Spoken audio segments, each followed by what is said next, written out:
దేశానికి ఇచ్చేసిన మీడియా మిత్రులకు Janasena party general secretary Madhusudan Reddy గారికి, అదే రకంగా అనంతపురం జిల్లా బీజేపీ అధ్యక్షుడు అదేంటి శ్రీనివాస్ గారికి, మిగతా మిత్రులందరికీ కూడా నమస్కారం తెలియజేస్తున్నాను. ఈరోజు కూటమి తరఫున అందరూ కలిసి కూర్చొని మన నియోజకవర్గంలో ఉన్న అనేకమైన సమస్యల గురించి కూడా చర్చించడం జరిగింది. చర్చలో భాగంగా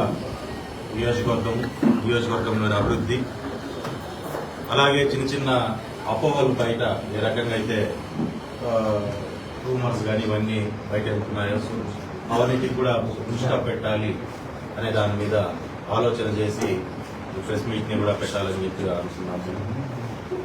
ఇందులో మనం ఒకటి గమనించాల్సింది ఏంటంటే, కూటమి ప్రభుత్వం తయారైన తర్వాత కూటమి అందరూ కలిసి పోటీ చేయాలని చెప్పని 2024 ఎలక్షన్లో డిసైడ్ చేసుకున్న తర్వాత మిగతా నియోజకవర్గాలు ఏ రకంగా ఉందో తెలియదు, కానీ కూటమి అనేది పూర్తి స్థాయిలో అంటే బీజేపీ, జనసేన, తెలుగుదేశం 3 పార్టీలు ధర్మవరం ఈ నియోజకవర్గంలో మాత్రము పూర్తి స్థాయిలో కలిసి గట్టిగా కష్టపడి సత్యకుమార్ గారిని అందరూ కలిసి గెలిపించడం జరిగింది. ఎంతో సఖ్యతతో ఎన్ని ఇబ్బందులు వచ్చినా ఏ ఉన్నా కానీ అన్నిటి పక్కన పెట్టి గెలిపే మన లక్ష్యంగా ఆ రోజు కూటమి సక్సెస్ ని ఈ నియోజకవర్గంలో ప్రూవ్ చేసుకోవడం జరిగింది. ఆ సక్సెస్ ఏదైతే ఎలక్షన్ లో ప్రూవ్ చేసుకున్నామో అదే సక్సెస్ ని ఫర్దర్ గా కూడా తీసుకొని పోవాలి మనం ముందు రేపొద్దున ఈ నియోజకవర్గాన్ని అభివృద్ధి చేయడంలో కూడా కూటమి అంతే ఎఫెక్టివ్, ఎలక్షన్ ఎంత ఎఫెక్టివ్ గా చేసిందో అంత ఎఫెక్టివ్ గా చేయాలి అని చెప్పని అనేకమైన సార్లు మినిస్టర్ గారితో కూడా మేము కలిసి మాట్లాడడం. సో బేసిక్ గా అందులో భాగంగా నిన్న మినిస్టర్ గారు మాట్లాడుతూ చెప్పారు, ఆయన ఒక ఏంటంటే నియోజకవర్గాన్ని అభివృద్ధి చేయాలి, చేస్తేనే మనకి ఏదైనా సరే మనం ఇంత కష్టపడినందుకు, మనకు ఓట్లు వేసినందుకు ప్రజలకు ఒక మంచి ఇది తీసుకోగలుగుతామని చెప్పని ఆయన కూడా చెప్పడం జరిగింది. దాంట్లో భాగంగా కమిషనర్ని గతంలో ఇక్కడ 3.5 సంవత్సరం పనిచేసిన మల్లికార్జున కమిషనర్ గారిని ఆయన్నే మళ్ళీ ఇక్కడ పోస్టింగ్ పడ్డం.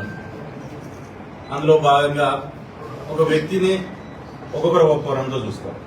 ఆయన డెవలప్మెంట్ కోణంలోనో లేదంటే ఆయన పనితీరు బాగుంటుందనే ఆలోచన చేసినప్పుడు మేము గ్రూప్ 1 ఆఫీసర్ పెద్ద అంటే పోస్టు ఇది పెద్ద ఆఫీసర్ అని చెప్పి ఆలోచన చేసి పైనుంచి వాళ్ళు వేసినప్పుడు పర్వాలేదని ఆయన అనుకోవడం. కానీ మేము 3.5 సంవత్సరాలు ఇక్కడ చేసినప్పుడు జనసేన కావచ్చు, తెలుగుదేశం కార్యకర్తలు కావచ్చు, లేకుంటే బీజేపీ కార్యకర్తలు కావచ్చు, ఆ కమిషనర్ నుంచి పడిన ఇబ్బందులు, ఎందుకంటే మాకు ఎట్లుంటదంటే మాకు ఒక హిస్టరీ ఉంది. గత 3 ఏళ్ల హిస్టరీ అనేది ఇక్కడ జరిగిన అనేకమైన సంఘటనలు ఉన్నాయి. సంఘటనలో ఆయన ఇన్వాల్వ్మెంట్ ఉంది అంటూ మేమంతా అతన్ని మార్చుకుంటే బాగుంటుందని చెప్పి మనకు మినిస్టర్ గారితో కలిసి కూర్చొని ఆయన కూడా మాట్లాడడం, వివరించడం జరిగింది మొత్తం సమస్య మీద. ఆయన కూడా దాని మీద ఖచ్చితంగా దీన్ని ఆలోచన చేయాల్సిందే. ఈ సమస్య పూర్తిగా నా వరకు రాలేదు, వచ్చింది కాబట్టి ప్రజలకు ఇబ్బంది లేకుండా, ముఖ్యంగా కార్యకర్తలకు ఇబ్బంది లేకుండా, పట్టణానికి ఇబ్బంది లేకుండా.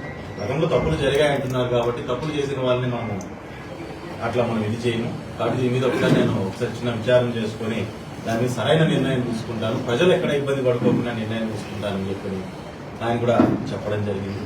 ఖచ్చితంగా ఆయన తీసుకునే నిర్ణయం కూడా ప్రజలకు కావచ్చు, అదే రకంగా ధర్మవరానికి కావచ్చు, లేకుంటే ఆయన కోసం కష్టపడిన కార్యకర్తలకు కావచ్చు, ఎక్కడ ఇబ్బంది లేకుండా తీసుకుంటారనే నమ్మకం కూడా ఆయన మీద పూర్తి స్థాయిలో ఉంది.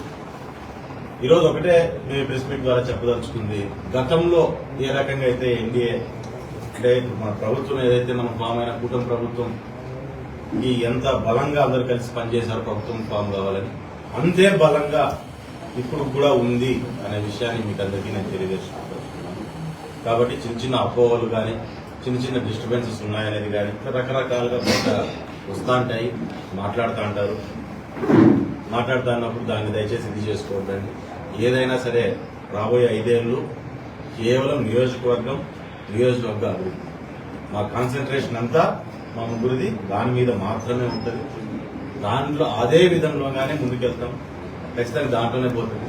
రాజకీయాలు చిన్న అంటారు జరుగుతాంటే మామూలు రాజకీయాలు అనేది రాజకీయాలు మనం దాన్ని బేస్ చేసుకుని మనకు ప్రయారిటీస్ ని మనం పక్కన పెట్టుకోలేము.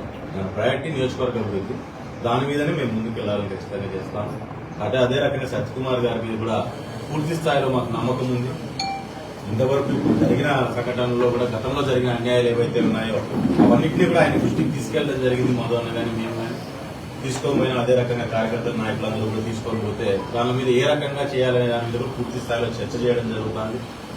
దాంట్లోనూ ఈవెన్ టౌన్ లో జరిగిన అనేకమైన భూ కబ్జాలు కావచ్చు, లేకుంటే గవర్నమెంట్ స్థలాల ఆక్రమణ కావచ్చు, మరి అదే రకంగా మనం పల్లెల్లోకి పోయినామంటే పల్లెల్లో జరిగిన అనేకమైన ఇది ఫ్రీహోల్డ్ సర్టిఫికేట్ల మీద చేసిన ఫ్రాడ్లు కావచ్చు, లేకుంటే అంతకుముందు ఎఫ్ఎస్ఐలు పెట్టేసి ఎంఆర్ఓల ద్వారా చేసిన ఫ్రాడ్ కావచ్చు, ఈ రకమైనవి చాలా ఉన్నాయి. దాంతోపాటు ప్రజలు ఈరోజు డ్యాములు చాలా వరకు మనం చెరువులకు నీళ్లు తీసుకురావాలనే ఆలోచన కావచ్చు, ఇటువంటి అనేకమైన ఆలోచనల మీద ఆయనకు ఒక స్పష్టమైన ఒక అభిప్రాయంతో ఆయన ఉన్నాడు. ఆ అభిప్రాయం దానికోసం అని చెప్పి మేము తీసుకెళ్లాల్సిన విషయాలు కూడా పూర్తి స్థాయిలో ఆయన కూడా తీసుకెళ్లడం జరిగింది. దాని మీద ఒక మంచి నిర్ణయాన్ని ఆయన కూడా తీసుకుంటున్నాడు. మాకున్నంత వరకు కూడా మేము కూడా దాన్ని ఎక్కడికక్కడ కొంచెం అభివృద్ధిని కొంచెం ముందుకు నడిపించాలనే ఆలోచనలోనే ఉన్నాం. ఇప్పటిదాకా ఇంకా మనకు టీచింగ్ పీరియడ్ అంటే ఎట్లుంటదంటే ఇక ఒక ధర్మవరంలోనే కొత్తగా కాదు, ఏ నియోజకవర్గంలో చూసుకున్నా మొదటి 6 నెలలు చిన్న చిన్న సర్దుబాట్లు సెట్ రైట్లు దీనిలోనే ఉంటాయి. ఫస్ట్ 6 నెలల్లో కొంచెం సెట్ అవుతారు.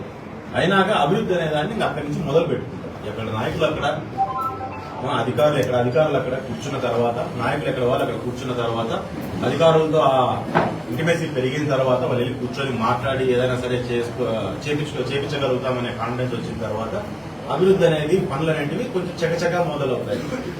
ఇది మామూలుగా ఉండే ప్రాసెస్.